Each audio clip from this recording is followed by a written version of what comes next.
देखा है? तुमने राधा का श्राद्ध होते देखा है? नहीं, तुम्हारे दादाजी का क्यों हो रहा? जितने भी माई के लाल यहाँ बैठे हैं, बड़े बड़े पंडितों के पास जाके पूछ के आओ कि मरने के बाद बाल कटवाना चाहिए, कहाँ लिखा है? अरे चैलेंज भी तो कर रहा हूं पूछने का, रोक नहीं रहा, जाके पूछना भी चाहिए गुरु बाबाओं से कि बाल कटवाने का, खोपड़ी चिकनी करना चाहिए, बाबा मर जाए तो कहाँ लिखा है? मुझे भी बता दो, मैं भी पढ़ लूंगा शास्त्र।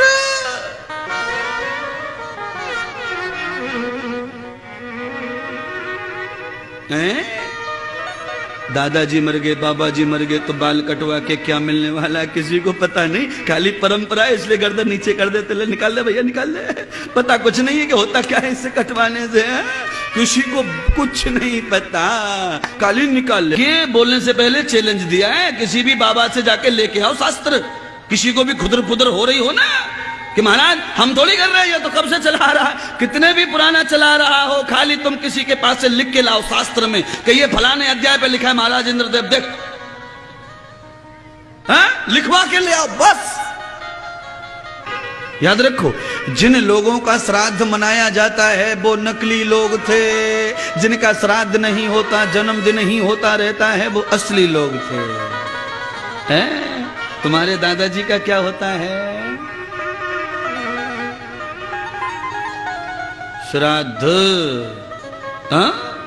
अच्छा बताओ, आप लोग बताना, इधर वाले बताओ, इधर थोड़े ज्यादा से होशियार से लोग बैठे हैं। अच्छा बताओ, बताना, जवाब दे रहा हूं। तुमने विवेकानंद का श्राद्ध होते देखा है? अच्छा, विवेकानंद का जन्म उत्सव होते देखा है? हाँ, हर साल आता है, अभी तो गया है।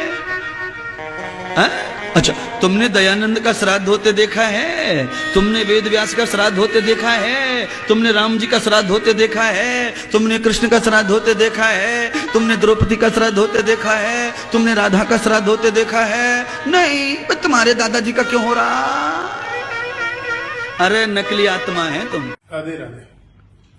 बहुत विचित्र सा विषय चल रहा है।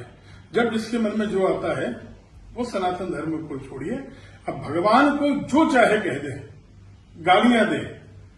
पहले तो एक विवाद चल रहा था, उसकी परिणति हुई, सुखद परिणति हुई कि उन्होंने मिश्रा जी ने बरसाने में आकर श्री जी से क्षमा प्रार्थना की जो ब्रजवासियों की मांग थी।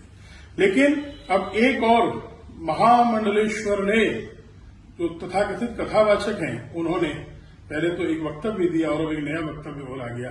पहले तो राम जी, सीता जी और रामलीला पर ही प्रश्न चिन्ह खड़ा कर दिया। इसके पात्रों के लिए उन्होंने कहा भोली भाली जनता इनकी शिकंजे में फंस जाती है।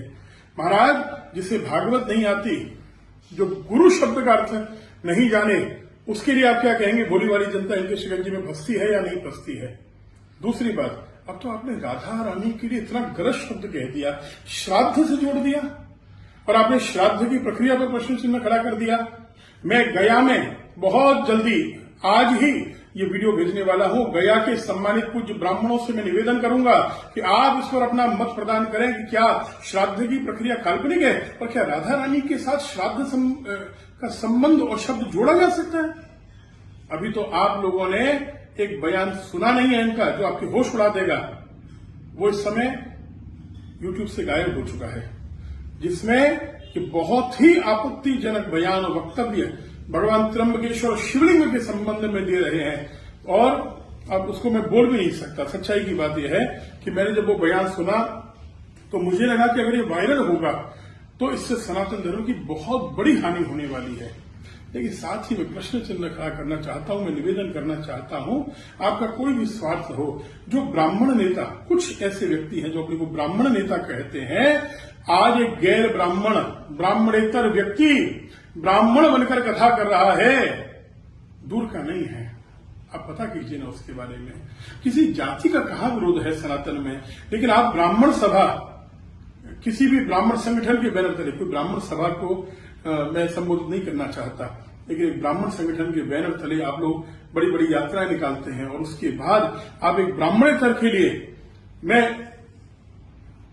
तारीफ करूंगा, प्रशंसा करूंगा हमारे वीर योद्धा श्री भैया श्री संजय हरियाणा जी की, जिन्होंने प्रलोभन त्याग दिए। 11-11 लाख तक के प्रलोभन आए और वो देने वाले भी अपने ही ब्राह्मण थे। पिछली बार कह रहे थे कि ब्राह्मण है विरोध मत करिए, अब कह रहे हैं ब्रजवासी है विरोध मत करिए। अरे कब तक ये सब ढाल बनाते रहोगे आप लोग? बहुत से लोग छोटे छोटे पत्रकारों पर प्रश्न चिन्ह खड़ा कर रहे हैं। मैं उन पत्रकारों को क्या कहूं, उनकी आजीविका के बहुत साधन नहीं है। वो बेचारे 500-1100 रुपए की बात करें तो उन पर प्रश्न चिन्ह खड़ा कर दिया जाता है। लेकिन जो बड़े बड़े मोटे मोटे लिफाफे ले रहे हैं और राम सीता के अपमान पर मौन हो जाते हैं, जो राधा रानी के अपमान पर मौन हो जाते हैं, शिव के अपमान पर मौन हो जाते हैं, प्रश्न तो आपसे है, असली प्रश्न आपसे है। कब तक ये प्रक्रिया चलती रहेगी? मैं पूज्य जगत गुरुओं से निवेदन करूंगा, आप आदेश दें, नियामक कमेटी बनाना बहुत आवश्यक है। नहीं तो ऐसे बयान तो रोज चलते रहेंगे, आते रहेंगे, क्षमा मांगते रहेंगे और फिर नए नए बयान आते रहेंगे। ध्यान दीजिए, नेगेटिविटी से भी एक पब्लिसिटी होती है, कहीं उसका स्टंट तो नहीं है। इस पर ध्यान देना चाहिए और ऐसे वक्तव्य का घोर विरोध होना चाहिए। मैं धर्म रक्षा संघ के आदरणीय भाई साहब श्री सौरभ गौड़ जी, आचार्य बद्री जी के पूरी तरह साथ हूं इस प्रक्रिया में। अमित भारद्वाज जी आदि जो भी अपना योगदान दे रहे हैं, हम सबको इस समय रामलीला बरकर और श्री रास बिहारी बरकर का पूरा सहयोग करना चाहिए, संतों का साथ देना चाहिए। बुरा मत मानिएगा, जब पिछली बार मैंने एक वीडियो जारी किया था कि प्रदीप मिश्रा जी के साथ उस समय जब बात हुई, लड़ाई चली, तो मेरे परिवार ने कितना सहन किया, मैंने कितना सहन किया, किसने साथ दिया? बुरा मत मानिए। जब मैंने वीडियो जारी किया, फेसबुक पर लिखने से साथ होता है? किसी ने ये पूछा फोन करके, मुझे 2 व्यक्तियों ने ये पूछा कि क्या परेशानी आई। 2 व्यक्तियों ने मुझे फोन करके कभी ये कहा कि आप अपने लिए लग रहे हैं, ब्रजवासियों के लिए लड़ रहे हैं, हम आपके साथ हैं, अगर आप साथ देते ना तो मैं पुनः खड़ा होता। मैं कलकत्ता में प्रवास पर हूं, मेरी लगातार 2 कथाएं थी। देखिए, आज बहुत से लोग, 1-2 तो पत्रकार भी मैं कहूंगा, जो कह रहे हैं कि अगला नंबर मेरे लिए कह रहे हैं, बहुत नेतागिरी कर रहा है। आप अपने थोड़ा सा विचार करिए, क्या यही आपकी संस्कृति है? क्या यही आपके संस्कार हैं? एक व्यक्ति ब्रज की रक्षा के लिए खड़ा हो, मेरा क्या स्वार्थ है? पहले कह रहे थे कि बाहर वालों का विरोध, अब क्या ब्रजवासी का विरोध? आप कहाँ कहते हैं? गलत है, वो गलत है, कहीं का हो। जो परंपरागत घर से नहीं है, जिनके लिए बिजनेस है, वो गलत अगर बोलेंगे तो विरोध तो होगा ही होगा। आप लोग, मेरा निवेदन है, ये मतभेद बुलाइए। आज सनातन की शुद्धि की आवश्यकता है और इसके लिए अभी न्यूज ने भी इस मुहिम को बहुत आगे बढ़ाया। आदरणीय चतुर्वेदी जी और न्यूज की पूरी टीम को मैं हृदय से धन्यवाद देता हूँ। राधे राधे।